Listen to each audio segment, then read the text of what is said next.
खतरनाक जंगल जहां पर दो शिकारी गण वगैरह लेकर शिकार पर निकले थे। उनमें एक शिकारी काफी डरा हुआ था, क्योंकि अब से पहले वो यहाँ आने वाले टूरिस्टों को लूटने का काम करता था, मगर करोड़पति बनने के लालच में आकर वो अपने दोस्त के साथ यहाँ फंस जाता है। दरअसल ये लोग यहाँ पर सांपों का शिकार करने आए थे, जिनके स्किन की कीमत ब्लैक मार्केट में करोड़ों में है। मगर वो डरा हुआ शिकारी अपने हाथ खड़े कर लेता है कि ये काम मुझसे नहीं होगा। अपना वो टूरिस्टों को लूटने वाला काम ही अच्छा चल रहा था। उसका दोस्त आश्वासन दिलाता है कि अगर वो चिंदी चोरी छोड़कर सांपों का शिकार कर ले तो कुछ दिन में ही करोड़पति बन जाएंगे। लेकिन करोड़पति बनने का इनका ये सपना डरावने ख्वाब में बदल जाता है। क्या होता है इनके साथ जानेंगे आगे की कहानी में। इस घटना के कुछ दिनों बाद एक कपल यहाँ घूमने आते हैं। उनका एक दूसरे के साथ ये आखिरी ट्रिप था, क्योंकि इसके बाद वो दोनों अलग होने वाले थे। दोनों में कुछ खास बनती नहीं थी, पर जॉश अभी भी उम्मीद लगाए बैठा था कि शायद इस ट्रिप पर कुछ ऐसा मैजिक हो जाए जिससे कि वो दोनों फिर से एक हो जाए। इससे ये साफ पता चलता है कि सोफिया उससे पीछा छुड़ाना चाहती थी, लेकिन जॉश अभी भी अपनी वाइफ से बहुत प्यार करता था। थोड़ी देर बाद ये लोग अपने होटल पहुंचते हैं, जहां पर उनके कॉलेज का फ्रेंड मार्कस उनका इंतजार कर रहा था। मार्कस उनसे मिलकर आज रात डिनर साथ करने का वादा करके वापस अपने काम पर लौट जाता है, जबकि ये दोनों अपने लिए अलग अलग कमरा बुक करने चले जाते हैं। पर यहाँ एक ही कमरा खाली था, इसलिए सोफिया को जॉश के साथ कमरा शेयर करना पड़ता है। जॉश कहता है, कोई बात नहीं, तुम बेड पर सो जाना, मैं सोफे पे एडजस्ट कर लूंगा। पर सोफी इस बात से गुस्सा हो जाती है और कहती है कि तुम्हें इतना अच्छा बनने की जरूरत नहीं है। और इतनी सी बात को लेकर दोनों में एक बार फिर बहस शुरू हो जाती है। शाम को मार्कस वादे के मुताबिक इनसे डिनर पर मिलता है, जहां पर ये लोग अपने कॉलेज के दिनों की बातें वगैरह करके एक दूसरे से मजे ले रहे थे। इसी दरमियान मार्कस इनको यहाँ की एक चियोची नाम की जगह के बारे में बताता है, जिसकी चोटी पर एक बहुत विशाल झरना था। जॉश वहां पर जाने के लिए रेडी हो जाता है और कहता है कि सोफी तो ऊंचाई पर पैदल चढ़ नहीं पाएंगी, इसलिए हम दोनों अकेले ही जाएंगे।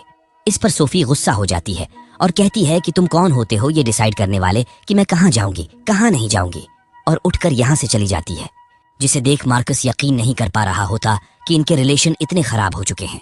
जॉश बताता है कि बात काफी आगे बढ़ गई है, हम दोनों इस ट्रिप के बाद डिवोर्स लेने वाले हैं।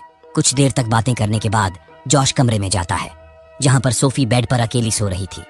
जॉश भी उसके साथ सोने का मन बनाता है, पर हिम्मत नहीं होती, इसीलिए सोफे पर ही सो जाता है। अगली सुबह ये लोग चियोची जाने के लिए रेडी होते हैं, लेकिन मार्कस कुछ काम के सिलसिले में फंस गया था, इसलिए इनको अकेले ही जाना पड़ता है। जाने से पहले वो होटल के रिसेप्शनिस्ट से वहां जाने का रूट पूछते हैं, तो वो दो रास्ते बताता है, जिसमें से लास अरीनास से जो रास्ता जा रहा था वो दलदल और जहरीले सांपों से भरा हुआ था। इसलिए वो उनको उस रास्ते पर जाने से सख्त मना करता है और पहले वाले रास्ते से जाने का सलाह देता है। अगले ही पल वो अपने एक आदमी को इशारा करता है कि माल रेडी है। ये वही बंदा रहता है जो कि चियाची के जंगलों में शिकार कर रहा था। वो इनका पीछा करने लगता है। अब ये दोनों अपनी गाड़ी लेकर निकल जाते हैं और जल्द ही वहां पहुंचते हैं जहां से उनको पैदल चलना था। कुछ देर तक चलने के बाद अब झरना इनसे कुछ ही दूरी पर था। तभी मौसम खराब होने लगता है। जॉश को पता था कि अगर वो यहाँ बारिश में फंस गए तो होटल लौटना मुश्किल हो जाएगा। हालांकि सोफी यहाँ तक आकर वापस लौटना नहीं चाहती थी, पर जॉश की बात मानकर उसे भी वापस लौटना पड़ता है। और जब ये दोनों अपनी गाड़ी के पास पहुंचते हैं तो देखते हैं कि एक बंदा उनकी गाड़ी चुराने की कोशिश कर रहा है। ये वही बंदा था जिसे होटल के रिसेप्शनिस्ट ने इन्हें लूटने के लिए भेजा था। ये लोग डर कर छिप जाते हैं। सोफिया जॉश को वहां से जाने से रोकती है, लेकिन उसे तो हीरो बनना था, इसीलिए वो चौड़ में होकर उसे रोकने जाता है, पर लेने के देने पड़ जाते हैं। वो आदमी डरकर भागने के बजाय उल्टा जॉश पर गन पॉइंट करके उसके पैसे वगैरह लूटने लगता है। उसे बचाने के लिए सोफी भी अपनी बैग दे देती है। तभी जॉश मौका देखकर उस पर एक लकड़ी से प्रहार करता है, जिससे बौखलाकर वो इन पर गन फायर कर मारने के लिए दौड़ा लेता है। किसी तरह बचते बचाते ये दोनों लास अरीनास के बॉर्डर पर पहुंच जाते हैं, जहां से आगे जाना बहुत खतरनाक था। ये वही एरिया था जहां पर होटल के रिसेप्शनिस्ट ने उनको जाने से मना किया था, पर वो आदमी इनके जान के पीछे पड़ चुका था, इसलिए इनको उस एरिया में भागना पड़ता है। भागते भागते ये दोनों एक दूसरे से बिछड़ जाते हैं। तभी सोफिया एक पेड़ की टहनी से टकरा जाती है, जिससे उसका सर चकराने लगता है और वो गिरकर एक दलदल में फंस जाती है। वहां से निकलने के लिए वो भरपूर कोशिश करती है, पर कोई फायदा नहीं होता।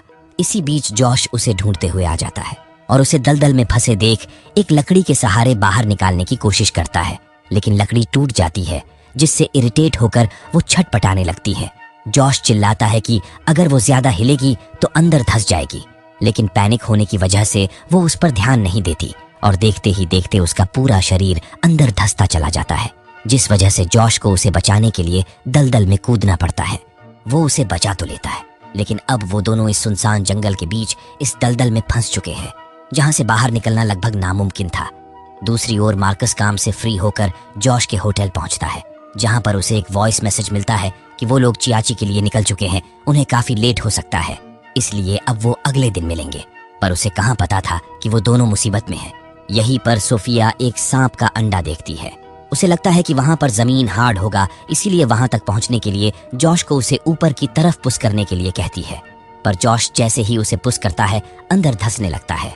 उसने यहाँ आते समय गाइड बुक में पढ़ा था कि अगर कोई ऐसी सिचुएशन में फंस जाए तो ज्यादा हिलना डुलना नहीं चाहिए और किसी तरह रस्सी का जुगाड़ कर किसी पेड़ वगैरह में फंसाकर बाहर निकलने की कोशिश करना चाहिए।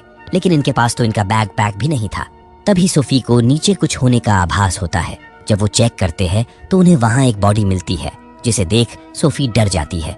ये वही डरे हुए शिकारी की बॉडी थी जो करोड़पति बनने की लालच में अपनी जान गंवा बैठा था। वो उससे उसका बैग लेकर दोबारा अंदर धंसा देते हैं। उसके बैग से इनको एक लाइटर, दूरबीन, चाकू और एक शॉर्ट गन मिलता है, जिसके अंदर अभी भी 2 गोलियां बची थीं, जो आगे चलकर इनके काम आने वाली थी। तभी जॉश को आइडिया आता है कि वो बैग को काटकर रस्सी बना सकते हैं, जिसके बाद ये लोग रस्सी बनाने लगते हैं।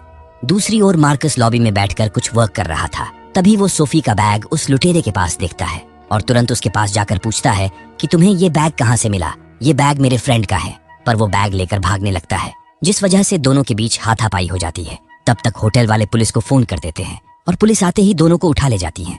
इधर इनका रस्सी बनकर तैयार हो गया था। सोफिया उसे एक पत्थर में फंसाने के लिए फेंकती है, लेकिन रस्सी पत्थर से 8 फीट के लमसम छोटा पड़ जाता है। इनके पास और कुछ था भी नहीं जिससे कि वो रस्सी बड़ा कर सके। तभी जॉश कहता है कि वो अपना जैकेट काटकर रस्सी बड़ा तो कर सकता है, पर तब भी रस्सी 4 फीट तक छोटी पड़ेगी। ये सुन सोफी भी अपनी जैकेट निकालने लगती है, लेकिन जॉश उसे जैकेट निकालने नहीं देता क्योंकि वो ठंड से मर सकती थी। अब सोफी को धीरे धीरे एहसास होने लगा था कि जॉश उसकी कितना केयर करता है। तभी उनके ऊपर से एक हेलीकॉप्टर गुजरती है, जिसे देख वो चिल्लाना शुरू करते हैं।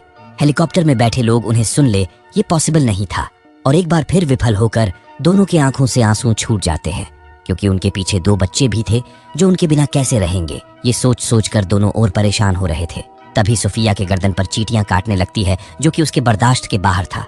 जॉश फौरन अल्कोहल का सीसी निकालकर उस पर छिड़कने के लिए देता है, जिससे उसकी प्रॉब्लम सॉल्व तो हो जाती है। लेकिन वो अल्कोहल देख जॉश पर चिल्लाने लगती है, क्योंकि वो यहाँ खाने पीने के सामान की जगह अल्कोहल लेकर आया था। जॉश कहता है कि डिवोर्स के फैसले से मैं तनाव में रहने लगा हूँ। मुझे समझ नहीं आ रहा कि तुम्हारे बिना मैं कैसे रह पाऊंगा। बच्चे किसके साथ रहेंगे? ये जान सोफी भी रोने लगती है। उसे एहसास होता है कि वो कितनी बड़ी भूल करने जा रही थी और अब वो दोनों एक दूसरे का हाथ थाम कर डिसाइड करते हैं कि वो कभी भी अलग नहीं होंगे। इसी बीच वो सांप जिसका यहाँ अंडा पड़ा था, वो आकर जॉश को काट लेता है। सोफी उसे शूट करती है, लेकिन वो बच निकलता है, जिसके बाद वो जॉश के हाथ को कस के बांधकर उसे शांत रहने को कहती है ताकि जहर का असर धीमा हो सके। दूसरी तरफ मार्कस जेल में उस लुटेरे के साथ बंद था। वो उसको लालच देकर सोफी और जॉश कहाँ पर है पूछता है। लुटेरा बताता है कि वो उन्हें चियाची के जंगलों में भटकते हुए देखा था। वो जगह बहुत खतरनाक है, अब तक तो उनका काम भी तमाम हो गया होगा। ये सुन मार्कस तुरंत गार्ड को बताता है कि उनके दोस्तों की जान खतरे में है, पर वो गार्ड सुनकर चुप हो जाता है। इधर जॉश के शरीर में जहर फैलता जा रहा था और उसकी गर्दन के नसों में खून जमने लगा था। सोफिया एक डॉक्टर थी, उसे पता था कि अगर खून का प्रवाह मस्तिष्क तक जाने में बाधा आएगी तो उसे दौरा पड़ना शुरू हो जाएगा। इसीलिए वो तुरंत लाइटर से चाकू गर्म करके जमे हुए ब्लड को निकाल देती है, पर डिहाइड्रेशन के चलते खुद बेहोश हो जाती है। कुछ देर बाद जब वो होश में आती है तो जॉश पहले से बेहतर स्थिति में होता है। तभी उसे ख्याल आता है कि वो सांप 8 फीट लंबा था, अगर वो उसको मारकर रस्सी से जोड़ दे तो काम बन सकता है।